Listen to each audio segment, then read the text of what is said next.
نحمدہ و نصلی علی رسولہ الکریم، اما بعد۔ ایک بڑا سبق آموز واقعہ ذہن میں آیا جو حضرت عیسیٰ علیہ السلام سے مروی ہے،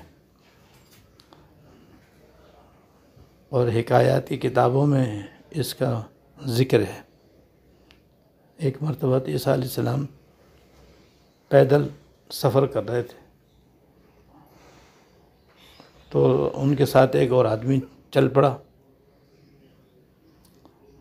حضرت نے پوچھا، بھائی تم کیسے؟ کہا، حضرت میں بھی آپ کے ساتھ چل رہا ہوں۔ کہا کہ بھائی میں تو اپنے کام سے جا رہا ہوں۔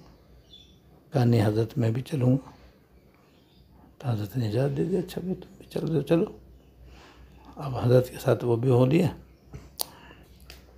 چلتے چلتے چلتے چلتے جب کھانے کا وقت ہوا، بھوک لگی، تو حضرت عیسیٰ علیہ السلام نے ایک دریائے کنارے دسترخوان بچھایا اور دسترخوان پر اپنا توشہ دان کھولا اور اس میں سے 3 روٹیاں نکالی۔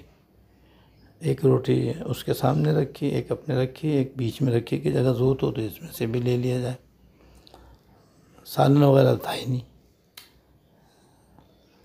روٹی ہی روٹی تھی اور روٹی ہی سالن بھی تھی۔ بس اللہ کا نام لے کر روٹی کھا لی۔ پھر پانی پینے کے لیے حضرت عیسیٰ علیہ السلام دریائے کنارے پانی میں اترے تاکہ وہاں سے پانی لے کر پئیں۔ تو پانی پی کر کے جب واپس آئے تو دیکھا کہ درمیانے کی روٹی غائب ہے۔ پوچھا، بھائی وہ کہاں ہے؟ کہا مجھے تو معلوم نہیں کہاں ہے۔ حالانکہ 2 ہی آدمی تھے، تو تیسرا تو کوئی تھا ہی نہیں جو روٹی کھاتا۔ خیر، حضرت انبیاء علیہ السلام تو بڑے عالی ظرف ہوتے ہیں۔ خیر، حضرت نے کچھ نہیں کہا کہ اچھا بھائی اب آگے سفر روانہ ہوئے۔ پھر کھانے کا وقت آیا اور بھوک لگی، تو اب روٹی تو ختم ہو چکی تھی پہلے، اب توشہ دان خالی تھا۔ تو حضرت نے معجزہ دکھلایا۔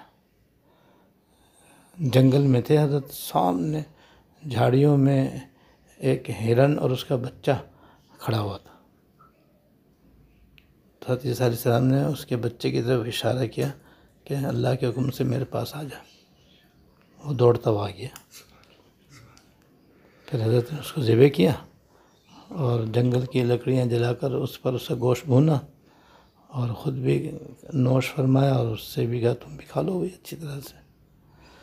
جب کھا کے فارغ ہو گیا، طبیعت بالکل آسودہ ہو گئی، تو حضرت نے اس ہرنی کے بچے کی ہڈیاں جمع کری اور جمع کر کے کہا قم باذن اللہ، اللہ کے حکم سے زندہ ہو جا۔ پہلے کی طرح کھڑا ہو گیا۔ میں جا اپنی ماں کے پاس جا۔ وہ چلتا ہوا ویسے چلا گیا جیسے پہلے آیا تھا۔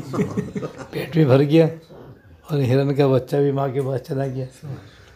یہ معجزہ دکھلایا حضرت، کیونکہ آپ مردوں کو زندہ کرنے والے معجزے کے حامل ہیں۔ پھر آپ نے پوچھا، بھائی وہ تیسری روٹی کس نے کھائی ہے؟ اس نے اب بھی نہیں کہا، کسی معلوم نہیں کیا ہے۔ چلو اچھا بھائی آگے چلے۔ چلتے چلتے ایک ریگستان آیا، جہاں ریت ہی ریت، دور دور تک نہ پانی نہ بادل۔ تو ایک جگہ حضرت بیٹھ گئے اور ہاتھ سے ریت کو اس طرح سے جمع کیا جیسے بچے جمع کرتے رہتے۔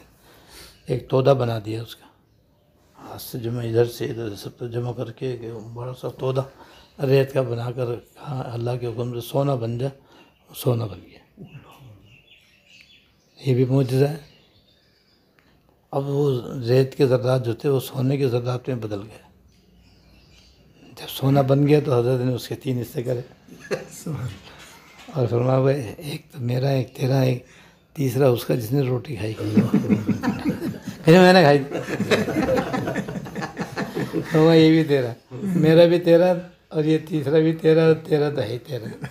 سارا سونا حضرت کے اس کے حوالے کر کے فرمایا آگے چلتا ہوں، تو جائے گا نہیں میرے ساتھ۔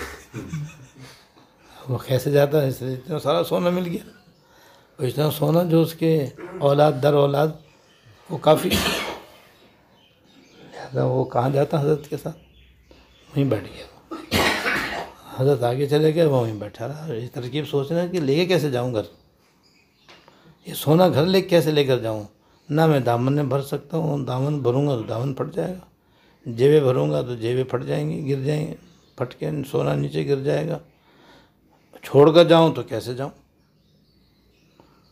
اسے یہیں چھوڑ کر میں گھر چلا جاؤں تو بھی مشکل، اور لے کے جاؤں تو کیسے لے کے جاؤں یہ بھی مشکل۔ بھائی اسی سوچ سوچ میں رات آ گئی۔ اب جب رات آئی تو چور چوری کرنے کے لیے اپنے اپنے گھروں سے نکلے، تو 3 چور نکلے کہیں سے، انہوں نے دور سے دیکھا کہ ریگستان میں کوئی چیز بیٹھی ہے، تو ان کو بیچاروں کو بڑا رحم آیا کہ ہو سکتا ہے کوئی مسافر راستہ بھٹک گیا ہو اور بیچارے کو راستہ نہ ملا ہو، اس لیے یہاں آ کے بیٹھا ہو، چلو اس کی مدد کرو، اسے راستہ دکھاؤ۔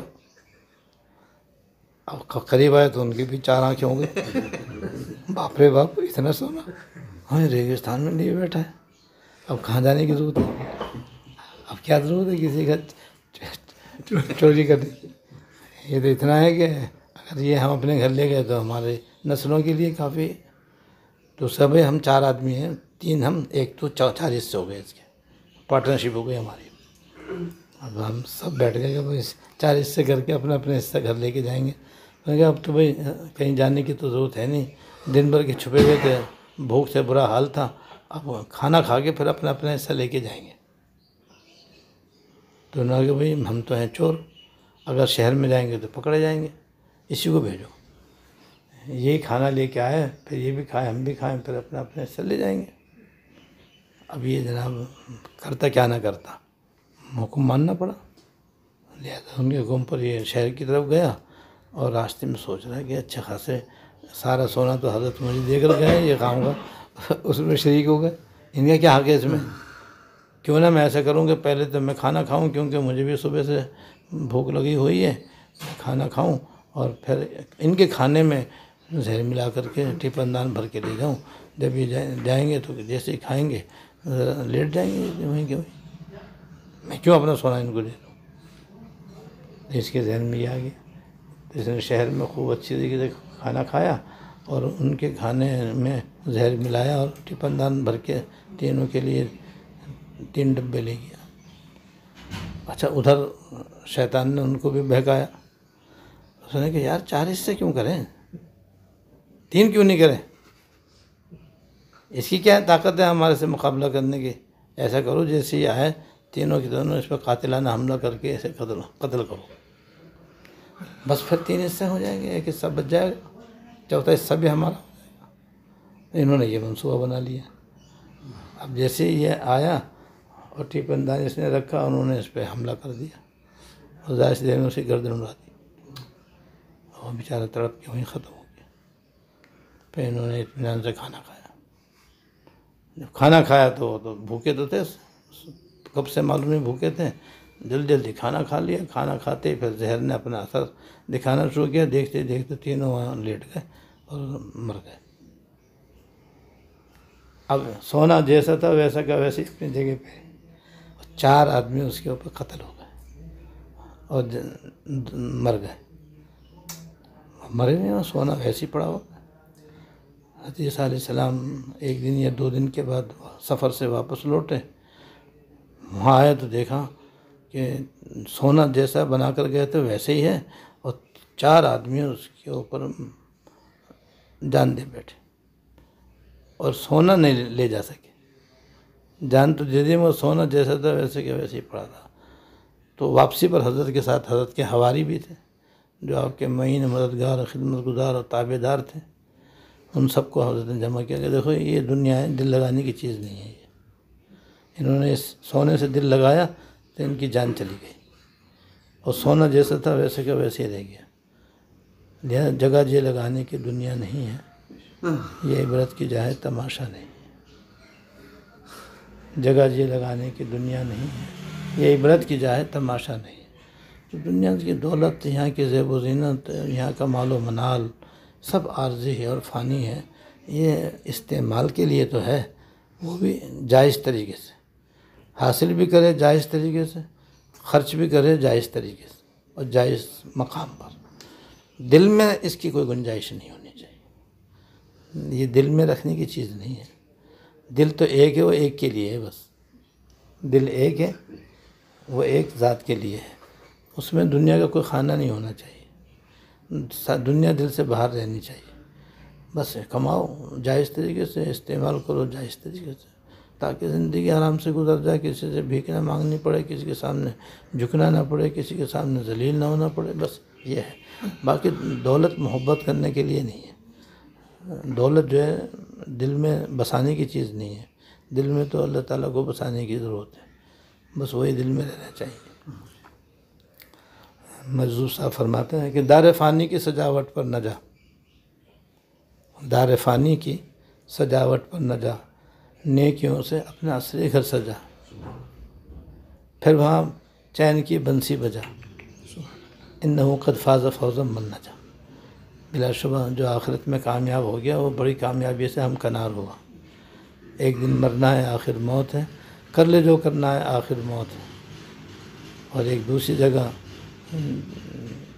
فرماتے ہیں تجھے پہلے بچپن نے برسوں کھلایا، جوانی نے پھر تجھ کو مجنوں بنایا، بڑھاپے نے پھر آگے کیا کیا ستایا، بڑھاپے نے پھر آگے کیا کیا ستایا، اجل تیرا کر دے گی بالکل صفایا، یعنی موت آئے گی تو بالکل تیرا خاتمہ ہو جائے گا، جیسے ان 4 آدمیوں کا خاتمہ ہو گیا۔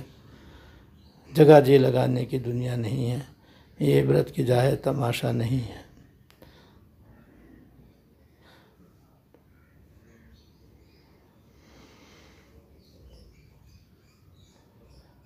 یہی تجھ کو دھن ہے رہوں سب سے بالا، یہی تجھ کو دھن ہے رہوں سب سے بالا، ہو زینت نرالی ہو فیشن نرالا، جیا کرتا ہے کیا یوں ہی مرنے والا، تجھے حسن ظاہر نے دھوکے میں ڈالا۔ جگہ جی لگانے کی دنیا نہیں ہے، یہ عبرت کی جا ہے تماشا نہیں۔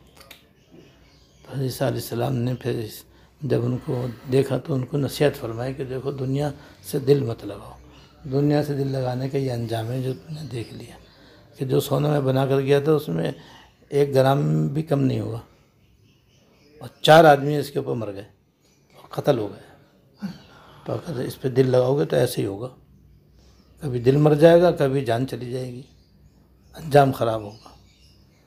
تو یہ ہمارے اندر بھی یہ حب دنیا کا مرض بہت پایا جاتا ہے، اس لیے اپنے دل کے اندر تو بس آخرت کی فکر کو بسانا چاہیے، اللہ تعالیٰ کی محبت کو رکھنا چاہیے۔ بس ہو آزاد فوراً غم دو جہاں سے، تیرا ذرہ غم اگر ہاتھ آئے، اللہ کے محبت ان کو راضی کرنے کا غم اگر دل میں آ جائے تو وہ 1000 غموں سے بڑھ کر مبارک غم ہے۔ اس لیے دل میں جو ہے نا بس اللہ تعالیٰ کی یاد ہونا چاہیے۔ اللہ تعالیٰ توفیق عطا فرمائے۔